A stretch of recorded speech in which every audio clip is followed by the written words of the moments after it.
Tingkah aneh pengantin baru di Bogor sebelum hilang, hapus foto-foto di Instagram.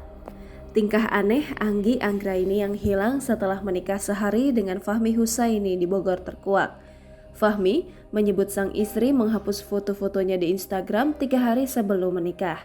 Padahal biasanya Anggi rajin memposting foto di akun Instagramnya awal ia dekat dengan Fahmi. Fahmi menceritakan firasat dirinya sekitar 3 hari sebelum menikah. Rupanya saat itu Anggi tiba-tiba menghapus semua foto yang ada di Instagram miliknya. Padahal menurut Fahmi, Anggi merupakan sosok yang cukup aktif di Instagram. Kini akun Instagram sang istri tidak ada postingan apapun sama sekali. Menurut Fahmi, hal itu juga diketahui oleh Fahmi yang saat itu merupakan calon suami Anggi. Bahkan Fahmi juga sempat memprotes postingan sang istri di Instagram tersebut. Kalau saya sih bilang, Neng kalau bisa di sosmed kalau mau posting foto yang agak sopan gitu aja sih bilangnya, ujar Fahmi. Dia mengiyakan kalau udah nikah mah entar Neng hapus, jelas Fahmi. Saat itu lanjut Fahmi, Anggi pun terlihat tak keberatan dan benar saja beberapa hari sebelum menikah ia menghapus fotonya. Namun rupanya Anggi tak menyisakan satupun fotonya di Instagram tersebut.